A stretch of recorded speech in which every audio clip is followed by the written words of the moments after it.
님, 네. 좀 묻겠습니다. 화면 좀 올려주세요. 2023년 7월 오송 궁평이 지하차도 참사가 일어났습니다. 14명의 국민이 사망했고요. 16명이 상해 입은 사건입니다. 그 청주시장을 비롯해서 그 기소가 된 상태인데요. 올해 1월 13일 청주지검에서 불기소 처분을 김영한 도지사에게 했습니다. 이 오송 참사는 중대재해처벌법상 시민재해를 인정한 첫 기소 사례인데요. 김영한에 대해서는 청주지검이 올해 1월에 불기소를 했습니다. 그런데 대전고검의 항고 사건 지금 수사 중에 있습니까? 네, 그렇습니다. 항고 제기를 했나요? 대전고검에서 직제기하거나 이렇게 해서 수사 중입니까? 아니면 그냥 검토 중입니까? 지금 검토 중입니다. 검토 중에 있습니까? 예. 2월에 항고했죠? 네네. 그 김영환이 누군지 화면 좀 올려주세요. 이 사람은 친윤 중에 찐윤이고요. 특히 김건희에 대해서는 굉장히 김건희에 대한 비호를 했던 사람입니다. 그런데 이 김건희에 대해서는 이제 김영환 도지사가 어떤 얘기했냐면 우리의 리스크가 아니라 축복이다. 이런 얘기까지 했거든요. 근데 이 김영환에 대해서는 오송 참사 사건에서 2024년 작년 12월 3일 내란 직후에 올해 1월에 그러니까 윤석열 탄핵 선고 전에 서둘러서 봐주기 처분을 한 것이 아닌가 이런 의혹이 있습니다. 화면 좀 올려주세요. 김영환에 대한 불기소 결정을 보면 화면이 안 올라가나요? 화면, 좀 불기소 결정을 보시면 충북도가 지하차도의 실질적 지배 운영은 인정을 했는데, 그리고 과실도 인정을 했어요. 과실이 어떤 게 있냐면 자동 진입 차단을 시설을 설치하지 않았고, 집중호우가 예고됨에도 비상근무를 하지 않았고, 공직자들이 지하차도 사전 통제하지 않았다. 이게 이제 제일 중요한 것 같아요. 지하차도 사전 통제하지 않은 거. 그리고 충북도가 균형 건설국 도로과 직원들이 별다른 관리 감독을 하지 않았다. 이게 이제 주의 의무인데, 그럼에도 불구하고 김영한 도지사의 변명만 받아들여가지고 무혐의를 한 것이 아닌가. 저는 그렇게 보여집니다. 그러니까 결정적으로 저 무혐의 결정문 끝에 보시면 각 임무 담당자들이 매뉴얼에 따라서 임무를 수행했다면, 그랬다면 매뉴얼만 있으면은 도지사가 그 매뉴얼대로 공직자들이 하면 되는 거지, 도지사가 뭐 그것에 대해서 시행 그 매뉴얼대로 하는지 안 하는지 당시에 안 한 것이 죄가 되지 않는다 뭐 이런 취지예요. 근데 그러면 도지사가 매뉴얼만 만들어 놓으면 되는 거지, 그 후에 무슨 참사가 일어나도 아무것도 안 해도 된다. 결과적으로는 결정문이 그런 취지의 결정문이에요. 그럼 도지사가 왜 있는지 모르겠거든요. 이 사건에 대해서 지난 화면 올려주세요. 오송 지하차도 참사 국정조사 때 9월 10일입니다. 존경하는 이광희 의원께서 그 노만석 대검 차장에게 이 사건 24건의 도지사의 의무 위반에 대해서 지적을 했더니 노만석 차장이 항고팀에게 그 내용을 전달하겠다고 답변을 하셨습니다. 이 내용에 대해서 대검으로부터 전달받았습니까? 딱히 전달받은 건 없습니다. 그 노만석 차장은 전달한다고 해놓고 전달도 안 했네요. 근데 이 사건은 차장님 제가 보기에는 다음 거 올려주세요.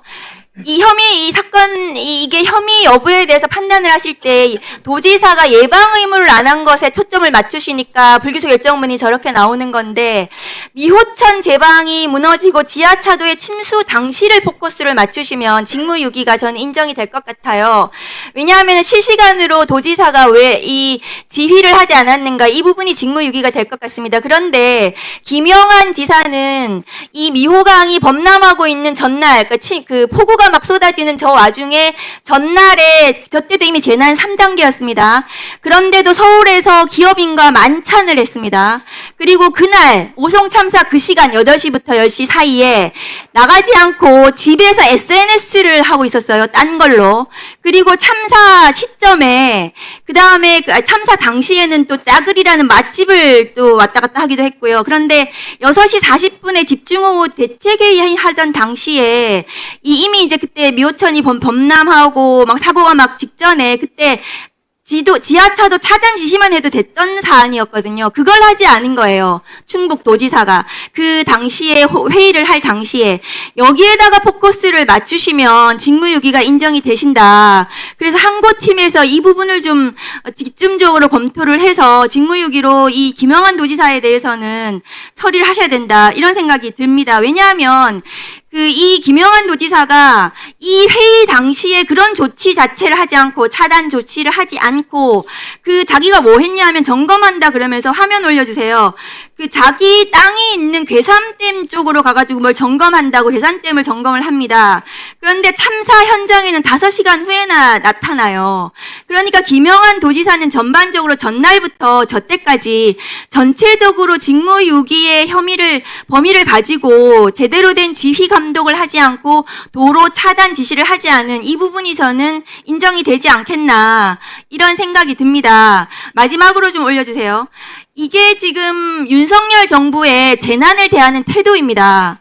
지금 국민이 희생됐는데 국정 홍보를 위해서 저딴 사진이나 찍고 홍보물을 올렸어요. 윤석열 정부 당시에 찐윤이라는 김영환 도지사가 오송 참사를 바라보는 시각, 그 당시에 행했던 그 직무유기가 저는 저하고 맞닿아 있다. 그래서 저는 대전고검에서 이 사건을 항고 사건을 직제기 해가지고 수사를 하셔가지고 김영환에 대해서는 기소하셔야 된다라고 생각합니다. 차장님 여기에 대해서 답변해 주시기 바랍니다. 네. 수사 중인 사안이라 자세히 말씀드리기는 어렵지만 지금 의원님께서 말씀해 주신 그런 쟁점을 포함해서 지금 사건 전반을 면밀히 잘 살펴보고 있습니다. 계속 신중히 면밀히 잘 검토를 하겠습니다. 네, 이상입니다. 네, 수고하셨습니다. 다음은 김기표 위원님 질의 시작해 주십시오. 네, 경기도 부천시을 김기표입니다. 신대경 전주지검장님 어디 계시죠? 앞으로 좀 나오실까요? 네, 수고하십니다. 전주지검이 2025년 4월 24일 날 문재인 전 대통령을 특가법 뇌물 혐의로 기소했죠? 그렇습니다. 그 내용 잘 알고 계십니까?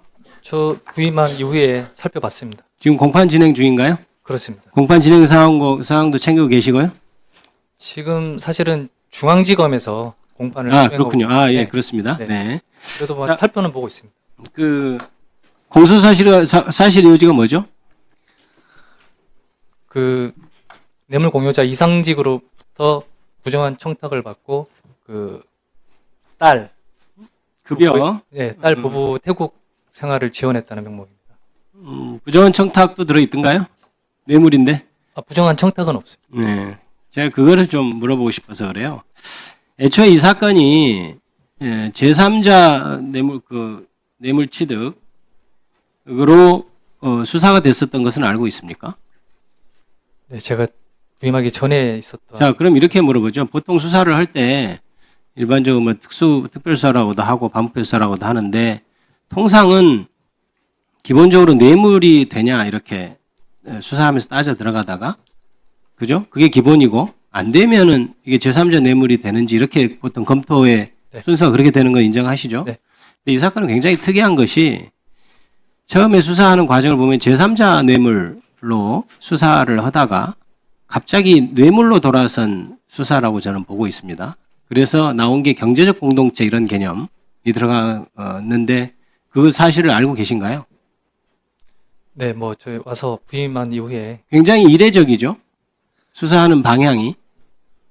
제가 말씀드릴 지금 아니 상황에서 그거는 이 사건 말고 일반적인 수사의 방향을 묻는 겁니다.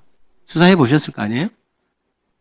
뭐 일반적인 상황이면 또 그렇죠. 그러니까 이게 처음에는 문재인 전 대통령이 무슨 이익을 받은 것이 아니고 다른 사람이 이익을 받았다는 대로 수사해 가다 이게 안 되는 거예요. 부정한 청탁도 약간 뭐 입증하기 어렵고 없어 보이고 그 다음에 이익이 맞는지도 좀 애매하고 그러니까 이상직 전 중진공 이사장인가요? 그 양반이 뭔가 이렇게 딸하고 관계가 있는 것 아닌가? 그것도 지금 확정된 건 아닌데 그걸 가지고 그 대가로 뭐를 받기로 하고 그래서 포괄적으로 대통령이었기 때문에 이게 뭐 뇌물 직무의 관련성 포괄적으로 인정되는 것 아니냐 이렇게 수사에 들어간 것 같고, 그 다음에 그러면은 실제로 문재인 전 대통령이 뭘 받은 것도 아닌데 그러면 이익을 뭘로 잡을 거냐? 그러니까 아니 딸하고 사위한테 이렇게 생활비 줘야 될 어떤 의무를 면한다 그럴까? 딸하고 사위가 이제 취직을 해서 돈을 받으니 이제 부모로서 용돈 줄 필요 없는 것 아니냐? 이렇게 논리가 전개된 것으로 알고 있어요. 그게 논리적으로 가능할까요? 어떻게 생각하세요? 뭐 지금 제가 재판 중인 사항이어서 제가 뭐 말씀드리긴 좀 어렵습니다. 이게 그건 하나만 묻죠. 이게 지금 문재인 전 대통령이 이것에 대해서 개입했다거나 알았다거나 하는 어떤 입증된 증거가 있습니까? 입증하는 증거가 있어요? 마찬가지로 지금 재판 중인 상황이어서 이 사건은 보십시오. 2021년 12월에 시민단체 고발로 시작된 사건입니다. 2021년 12월.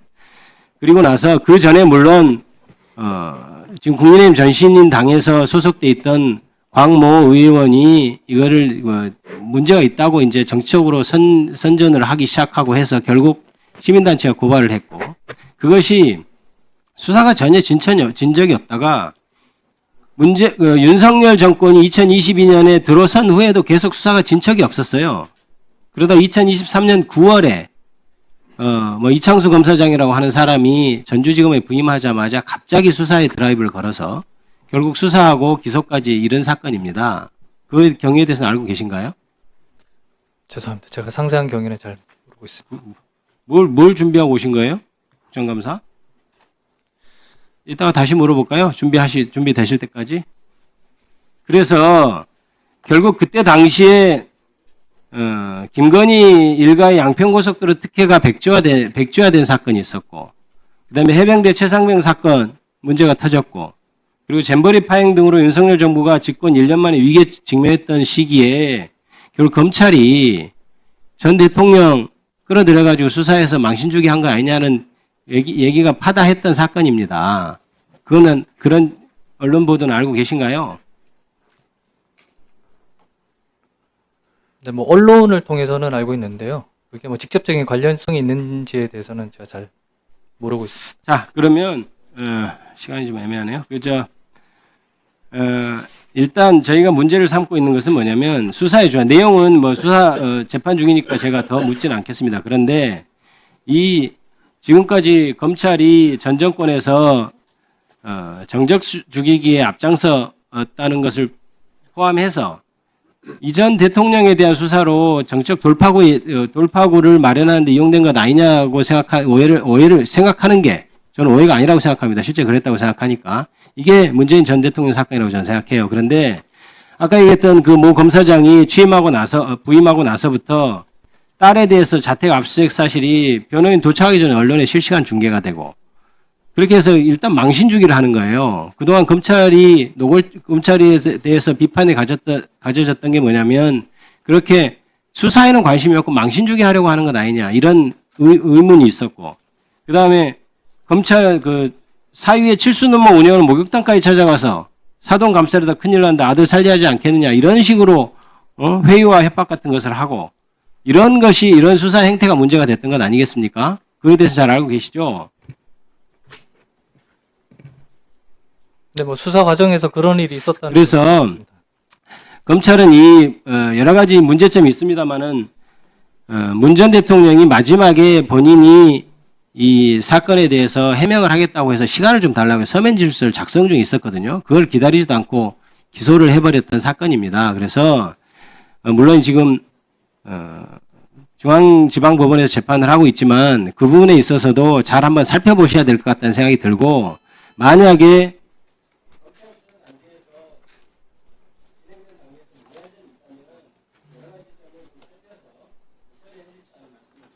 있습니다. 네. 네, 수고하셨습니다. 다음은 곽규택 위원님 질의 시작해 주십시오. 예, 오늘 국정감사장에 출석하신 검찰 관계자분들 일선에서 묵묵히 역할을 다하고 계시는데 참 착잡한 마음이 듭니다. 아마 78년 동안 역사를 가진 검찰이 이제 해체하는 정보조직법이 통과돼서 아마 검찰에 대한 국정감사가 오늘이 마지막일 수도 있다는 생각이 들기도 합니다. 그동안 범죄 척결 그리고 범죄자로부터 국민 보호라고 하는 본연의 임무를 수행하다가 그 범죄자 중에 현직 대통령이 있는 바람에 지금 검찰이 해체 위기에 빠졌다 하는 안타까운 마음을 갖고 있고요. 그래도 여러분들이 지금 현장에서 소임을 다해 주시기 바라고 1년 동안이라도 본연의 역할 성실히 잘 해주시기를 기대하면서 질의를 하겠습니다. 지금 캄보디아 사태 때문에 온 나라가 시끄러운데 이게 저는 검찰의 수사 지휘권 배제 그리고 직접 수사권 박탈 이것과 무관하지 않다고 생각합니다. 그래도 2022년 7월부터 이 정부 합동수사단을 운영을 해서 최근에 대구지검에서도 캄보디아와 관련된 보이스피싱 범죄단체를 수사해서 7명을 구속 기소를 했고요. 또 서울 동부지검에서도 최근에 정부 합수단에서 캄보디아에 거점을 둔 이런 기업형 보이스피싱 범죄단체 조직원 18명을 구속 기소하기도 했습니다. 진작에 수사 지휘권과 온전한 수사권을 가지고 있었다면 지금 최근의 이런 캄보디아 사태 같은 것이 생겼을까 하는 아쉬움도 있습니다. 우리 부산고검장께 조금 여쭤보겠습니다. 네. 지금 이제 검경 수사권 조정 2021년 이후에 일선에서 경찰의 수사가 너무 부실하다.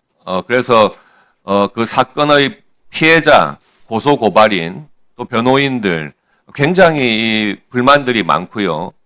정말 이 범죄 수사가 제대로 되고 있는가 하는 것에 대한 우려들이 굉장히 많습니다. 그런데 검찰이 해체되면서 이제 보안 수사 요구라든지 보안 수사권까지도 없애겠다 하는 것은 저는 정말 범죄에 대해서 너무 안이한 태도가 아닌가 이런 생각을 합니다. 통계를 봐도요. 지금 2021년 수사권 조정 이후에 매년 불송치 사건에 대해서 검찰이 재수사 요청하는 건수가 연간 한 14,000건 정도에 이르고 있고요. 지금 표에서 보시듯이 경찰에서 불송치 결정을 한 사건에 대해서 이의 신청을 해서 그러니까 사건 관계자가 이의 신청을 해서 송치된 사건 수가 2021년 25,000건, 22년 35,000건, 2023년 39,000건, 2024년에 47,000건 계속 늘고 있고 지금 그렇게 경찰의 결정을 뒤집고 송치된 사건 중에서 결국 기소된 사건이 2021년 528건 이렇게 있다가 지금 2022년에 944건, 2023년에 1,054건, 그리고 작년에 1,086건 계속해서 증가하고 있습니다. 결국에는 경찰에서 이 고소고발 사건 그냥 각하 처리, 이송 처리, 무혐의 처리 그렇게 해버리고 사건을 그냥 떼버리는 거예요. 책임을 안 지고. 그러니까 자꾸 이게 이의 신청 통해서 검찰에 넘어와가지고 기소하는 사건이 증가할 수밖에 없는 거죠. 그리고 경찰에서 송치한 사건 중에서도 제가 확인을 해보니까 연간 약 9만 건 정도의 사건에 대해서 검찰이 보안 수사 요구를 해왔던 통계를 확인을 했습니다. 검찰이 앞으로 기소만 해라. 이것은 정말 어폐가 있는 말이죠. 기소를 하려면 불기소할 수 있는 권한도 있어야 되고요. 범죄 피해자가 여러 명이 있을 때 진범이 누군지 경찰에서 송치한 것과 다른 결론이 확인되면 다시 수사해서 진정한 범죄자가 누구인지 가리고 억울한 범죄자가 누구인지 빼주고 하는 것이 검찰의 역할 아니겠습니까? 그렇죠, 고검장님. 예, 그렇게 생각합니다. 예, 그러면은 뭐 기소권뿐만 아니고 당연히 경찰의 어떤 부실 수사 그리고 예기치 못했던 경찰에서도 예기치 못한 어떤 결론에 대해서 보안 수사 요구와 보안 수사는 필수적일 거 생각을 하고 있고요. 특히 지금 구속 사건 같은 경우에 경찰에서는 열흘 정도 구속 기간밖에 안 됩니다. 그러면은 강력 사건이 발생했을 때 구속해가지고 현장 검증 같은 것 거치고 하면은 한 열흘 정도 시간 금방 가죠. 그런 상태에서 검찰에 송치를 했는데 검찰에서 보기에 다른 진범, 공범이 또 있다고 판단되거나 아니면은 기소를 한 다음에 양형 요인을 확인하기 위해서라도 상당한 조사가 필요한 것이 현실입니다. 그런데 그 검찰에 송치된 다음에 구속 사건을 다시 경찰에 보완 수사 요구를 한다고 내려보낼 경우에 경찰에서 그 사건에 대해서 제대로 응하지 않으면 어떻게 됩니까? 그것은 구속 사건을 처리할 수가 없는 겁니다. 당연히 이런 부분은 검찰에 보완 수사를 직접 할 수 있는 그런 권한도 있어야 한다고 생각을 하고요. 전반적으로 지금 검찰 해체에 너무 몰두한 나머지 실제로 실무상에서 일어날 수 있는 많은 문제들을 간과한 채 일단 1년 뒤에 하고 보자. 이렇게 지금 국회가 무책임한 상태가 됐습니다.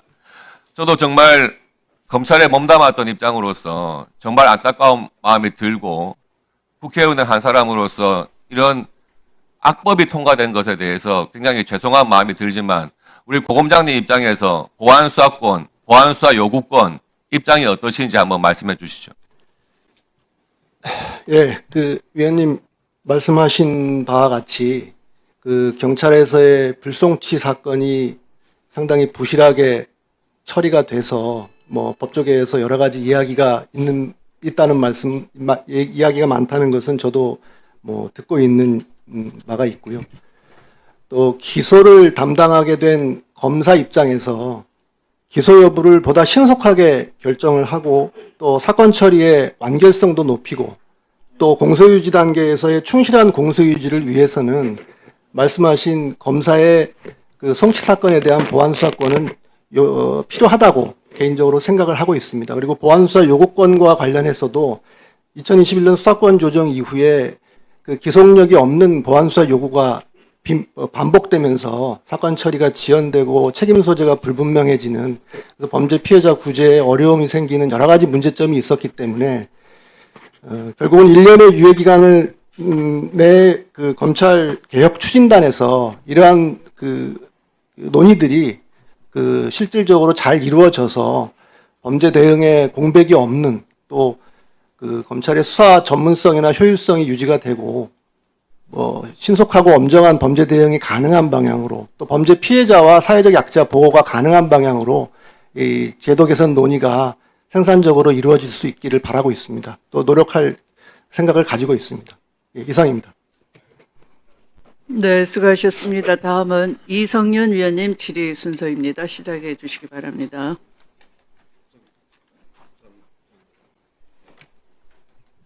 전주 검사장님 앞으로 좀 나와주시죠. 네.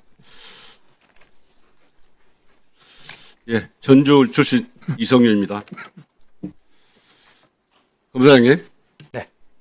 검찰이 해체가 돼서 이번 국정감사가 검찰청으로서 마지막 국정감사입니다. 소감이 어떻습니까? 사실 저도 20년 이상 검찰에 몸담았던 사람으로서 그걸 묻다는 게 아니고요. 네. 그 원인이 뭐라고 생각하십니까? 저희 검찰권의 오남용 그런 것들이 이제 국민 검찰권을 남용한 사건 대표적인 건 하나만 들어보세요. 제가 검찰권이 남용됐다고 그러는데 검찰이 해체된 이유는 바로 여러분들이 자업자 득이에요. 예? 윤석열 정권 하에서 윤석열 김건희는 한없이 봐주고 면죄부 주고 반면에 반대편 정적은 쥐잡듯이 잡고 수백 번 압수해가고 그 결과에 그래 온 거예요. 예? 지금까지 검찰이 여러분들 다 오실 때마다 국민을 위해서 범죄로부터 국민을 지키겠다고 그러는데 여기에 너무 몇 분 가슴에 손을 얹고 생각해 보세요. 그날 11월 3일 날 당황스러웠다고요? 초등학생도 딱 보면 지금 비상 상황이 아니고 전쟁 상황이 아니기 때문에 이 법이라는 걸 다 알고 일반 시민들도 텔레비전 보고 나와서 항의했잖아요. 해제라고 했지 않습니까? 근데 수십 년간 법을 공부한 사람이 모르겠다고요? 이러니까 검찰이 제정신 못 차리고 윤석열 김건희에게 부역했다니 듣는 거예요. 아까 문재인 대통령 사건 수사했다고 그러지만 본인은 내용을 모른다며요. 네, 제가 부임하기 전에 자, 그러면 회사 사장이 자기 아들을 견습생으로 회사에 취업시키면 취업시켜 월급을 주면 배인점입니까 아닙니까? 몰라요? 자, 문재인 대통령 수사는 대통령을 기소하면서 진술서 한번 답변서 안 받고 기소한 것도 문제지만 수사 방법도 정말 문제가 많습니다. 수사 방법 점검해봤습니까?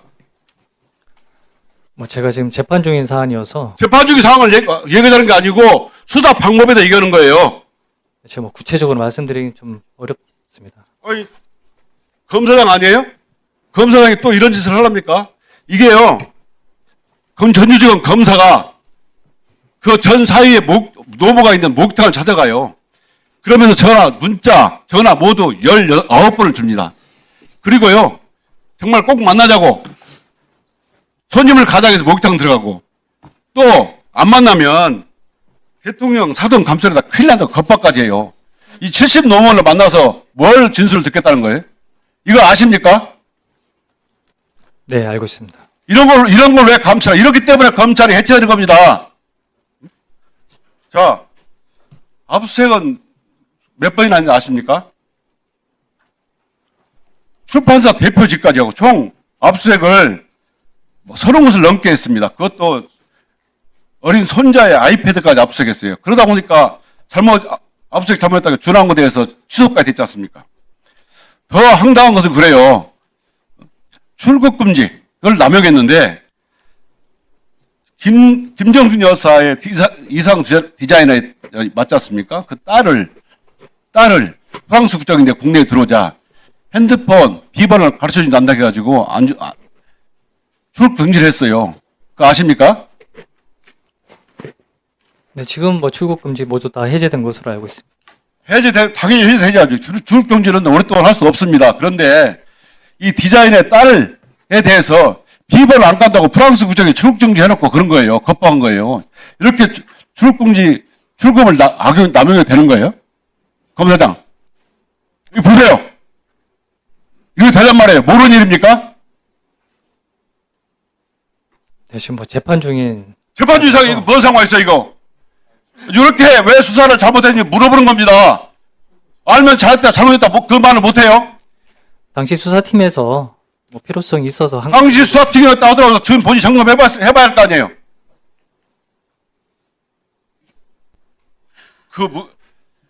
단독이란 명목으로 무려 35번이니까 45건이 단독으로 나왔더라고요. 누가 알려주지도 않은 누구를 불러서 조사했는지 누구를 압수했는지 어떤 진술인지까지 다 나와. 이게 45건입니다. 이런 재판 수사를 해놓고 검찰이 온전하게 바란다는 것은 연목구예요. 네? 검사장. 네. 이 수사팀 다시 점검하세요. 그래가지고 잘못한 거 있으면 징계를 반드시 대검 요구하세요. 아시겠습니까? 네, 알겠습니다.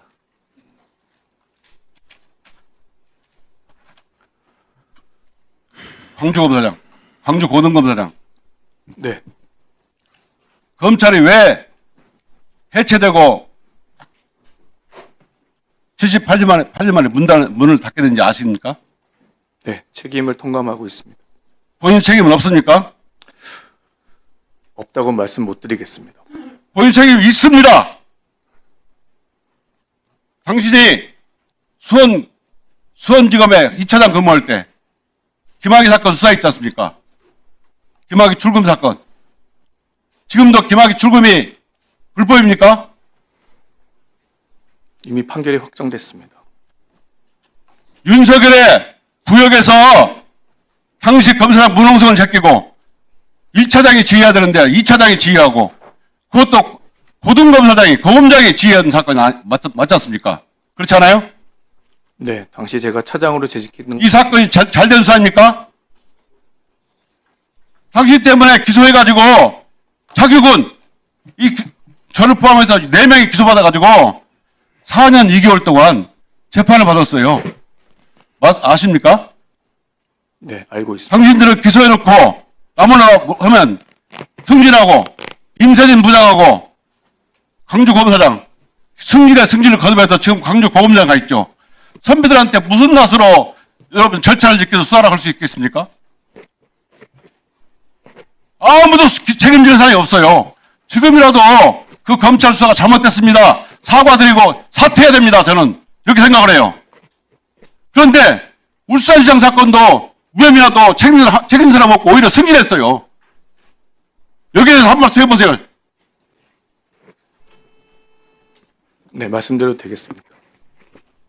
사과하고 사퇴한다고 후배들한테 사과하라고 요구하는 겁니다. 네, 그 사건, 잘못한 것 때문에 검찰에 부탁이 되겠다고 사과하시라고. 네, 사건 책임에 대해서 회피할 생각은 없습니다. 그리고 앞으로 지금 위원님 말씀하신 사건에 대해서 사건 평정 등 심의 절차가 예정돼 있기 때문에 그 절차에 성실히 임하도록 하겠습니다.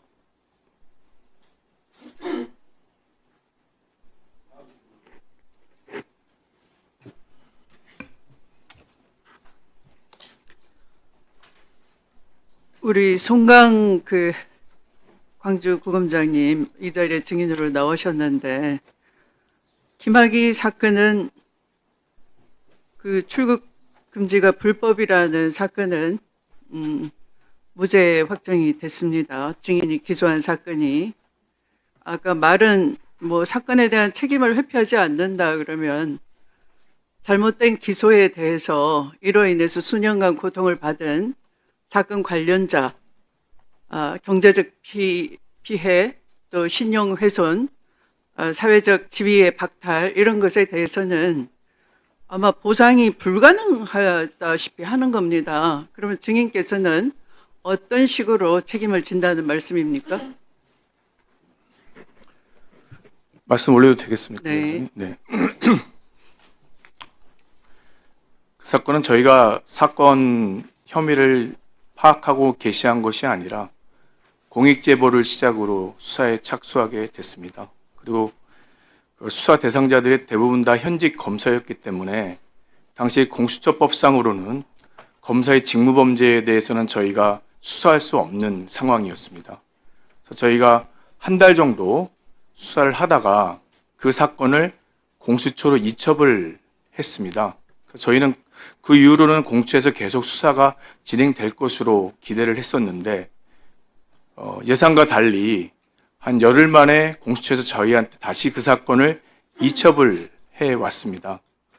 근데 아까 이성윤 위원님께서도 말씀하시다시피 그 사건은 조사 대상자가 청와대 고위 관계자를 비롯해서 법무부 장차관 국장, 대검 총장, 차장, 반부패 부장, 그 다음에 대부분의 조사 대상자가 저희랑 같이 한 건물에서 근무하던 분들이었습니다.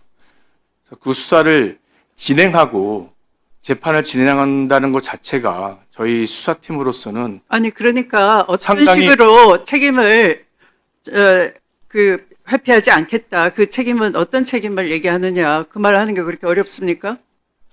그 책임 문제에 대해서는 네.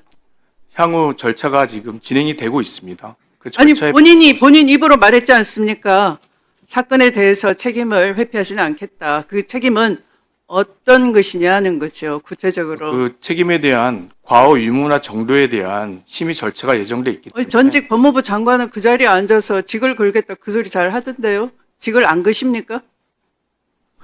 직에 연연할 생각은 없습니다. 그러면 사퇴하시기 바랍니다.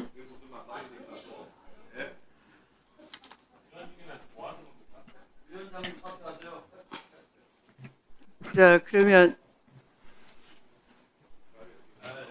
국감장은 엄중한 자리고요. 국민이 지켜보고 계시는데 농담하십니까 지금? 송석준 의원님 질의하십시오. 질의하기 전에 전주지검장 좀 앞에 좀 나와주셨으면 좋겠어요. 예.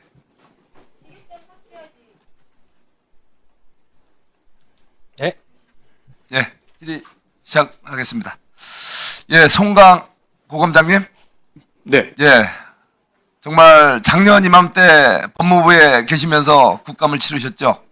네 맞습니다. 예, 1년 만에 정말 기가 막힌 이런 현실에 지금 심정이 어떠세요?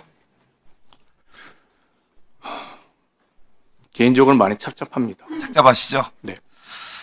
자, 이게 당시 어땠습니까? 그 당시 유력한 당시 야당의 대선 후보 5개 사건의 12개 혐의로 범죄 피의자 피고인으로 기소가 되고 또 재판을 받던 그분이 지금 대한민국 대통령이 됐습니다. 여러분들 정말 상상도 못했던 일이 현실화됐죠. 그와 관련해서 선거 막판에 대법원에서 파기환송심을 유죄 취지로 보냈어요. 그랬더니 이제 그게 다시 최종 재판이 이루어질까봐 지금 여러분들이 오시기 전에 국회에서는 대법원을 갖다가 이 자리에 불러서 대법원장을 망신 주고 심지어 우리 대법원까지 찾아가서 예정이 없던 현장 국감을 하면서 대법정 법정을 우리 여기 동료 의원님들이 정말 관광하신 건지 짓밟은 건지 그걸 돌아보는 것이 어제 이슈가 됐어요. 자, 그리고 또 오늘 오전에는 또 지방 법관님들이 이 자리에 오셔갖고 지금 다 또 지방의 법관들 무슨 뭐 개인적인 비리 이걸 여기서 일일이 무슨 뭐 수사부처럼 감찰부처럼 여기서 따져보겠다고 동행명령 신청해서 지금 대기 중에 있어요. 대한민국이 이렇습니다. 지금 5사건에 12개 혐의로 재판을 받는 대통령이 되더니 지금 사법개혁을 해서 유죄 판결 최종심 나올 걸 어떻게 막아보려고 하는지 지금 사법부를 겁박하고 있고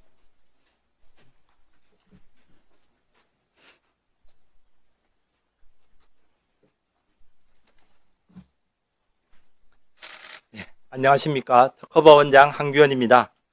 존경하는 국회 법제사법위원회 추미애 위원장님과 여러 위원님들을 모시고 2025년도 국정감사를 받게 된 것을 매우 뜻깊게 생각합니다.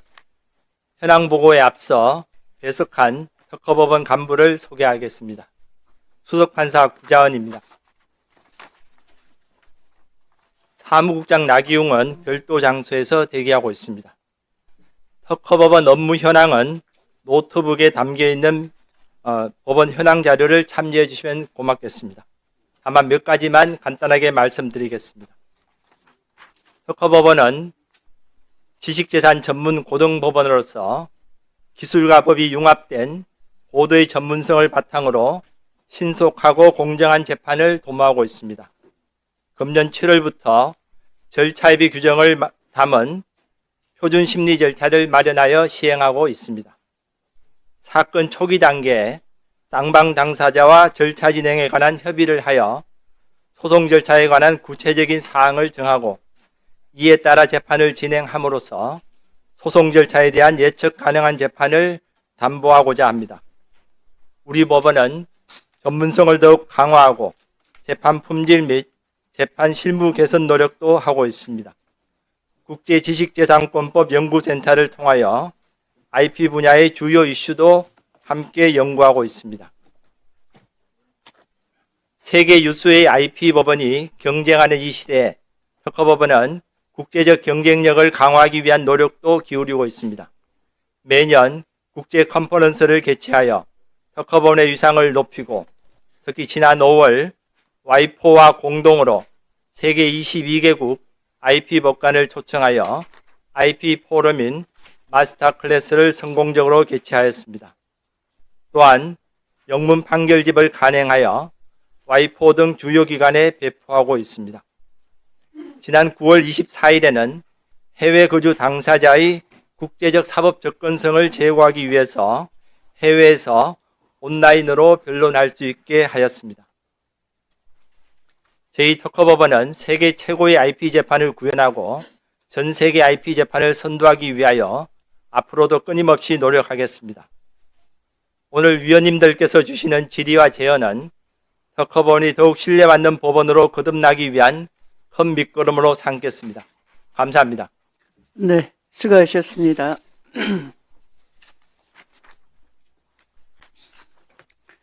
다음은 국정감사 대상 기관에 대한 질의와 일반 증인, 참고인에 대한 신문 순서입니다. 질의 시간은 질의와 답변을 합쳐 5분으로 하고 배부된 질의 순서에 따라 진행하겠습니다. 앞서 말씀드린 바와 같이 위원님들께서는 질의 시간 5분을 활용하여 기관에 대한 질의와 일반 증인, 참고인에 대한 신문을 해 주시면 되겠습니다.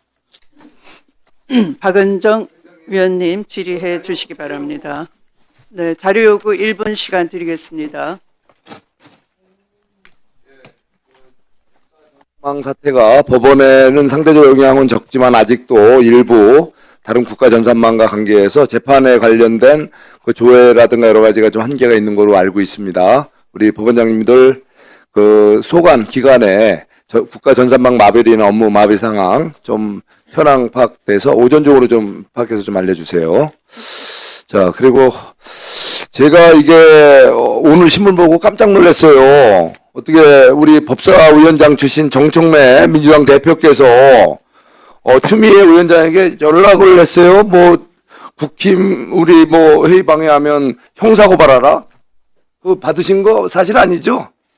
만약에 이랬다면 이건 정말 기가 찰 노릇 아닙니까? 이로부터 뭐 싸움은 말리라고 그랬는데 싸움을 이렇게 조장하고 형사 처벌하라? 이게 도대체 뭡니까? 제발 좀 자중해 주시고요. 이재명 대통령 좀 다시 한번 중재해야겠어요. 예? 조용히 하십시오. 송석준 의원님, 의제 외 발언은 제지할 수 있습니다. 경고합니다. 발언 제한할 수 있습니다. 의제 외 발언을 하시면 박은정 의원님 질의 시작해 주십시오. 조용히 하세요. 박은정 의원의 질의를 방해하는 위원님들께는 사전 경고합니다. 타 의원의 질의에 끼어드시거나 소음을 일으켜서 위원장에게 위원의 발언이 들리지 않게 하시거나 답변하는 증인의 증언이 제대로 들리게 하지 않을 경우에는 발언 제한 조치를 할 수 있다는 것을 사전에 경고합니다. 조용히 하세요. 위원장 질의 진행 발언에 대해서도 따르지 않는 신동우 의원님께도 사전 경고합니다. 위원장 발언에 끼어들지 마십시오. 위원님들이 질서 유지에 관한 협조를 할 수 있게끔 위원장 발언을 방해하지 마십시오. 국감 방해를 처음부터 의도하십니까? 국정감사 진행을 원하지 않으십니까? 국정감사는 국민의 시간입니다. 자, 위원장이 이미 박은정 의원의 발언 허가를 했는데도 불구하고 계속 진행을 방해하신다면 법적 조치를 취하도록 하겠습니다. 여러분들이 떠들어 놓고서 떠든 것도 잊어버리시고 불과 지난주 금요일 일입니다. 네? 자, 진행하겠습니다. 박은정 의원님 질의해 주세요. 황재원 조용히 해주세요. 증인 앞으로 좀 나와주세요. 자, 황재원 증인 신라면세점 판촉팀장입니다. 위증하면 국회 증언부 감정법에 따라 처벌될 수 있다는 점을 알려드립니다. 창원지방법원 김인택 부장판사하고 아는 사이 맞죠? 네, 맞습니다. 김인택 부장판사는 창원지법 형사합의 4부의 명태균 게이트 담당 재판장입니다. 증인 올해 2월 28일, 5월 3일 히로시마와 광저우로 김인택 판사하고 여행 다녀오신 거 맞습니까? 의원님, 지금 이 질문은 제가 지금 사실 수사를 받고 갔다 온 거 맞아요? 여행 다녀온 거? 수사 중이라서 제가 답변하기가 좀 양해 부탁드리겠습니다. 올해 2월 7일 화면 좀 올려주세요. 200만 원 상당의 막스마라 코트를 95% 할인된 금액 15만 원에 사는데 당사자가 아니라 증인이 김인택 부장판사 여권 사진으로 대리구매하신 거 맞죠? 예, 이것도 지금 수사 화면 올려주세요. 진행되는 상황이라서 양해 부탁드리겠습니다. 그러니까 대리구매 해준 건 맞습니까? 수사를 받고 있는 상황입니다. 그래서 네. 근데 3주 후에 히로시마로 김인택 부장판사하고 골프 여행 떠나신 것도 맞고요. 네, 수사를 받고 있는 상황입니다, 의원님. 죄송합니다.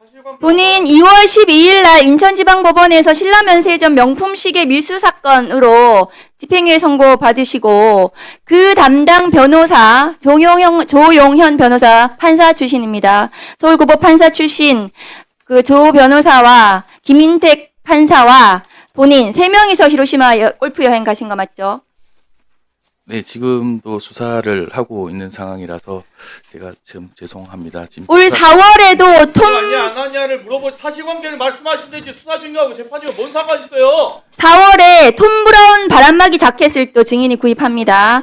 이번에는 200만 원짜리를 80% 할인받아가지고 40만 원에 샀고, 이때도 김인택 부장판사 여권 사진으로 증인이 법인카드로 결제를 했습니다. 그것도 맞습니까? 네, 수사를 받고 있는 상황. 맞아요, 안 맞아요? 그 일주일 뒤에 또 둘이서 광저우로 골프 여행 가신 거 맞죠? 네, 수사를 지금 진행하고 있는. 골프비 누가 계산했습니까? 이것도 법인카드로 결제하셨나요?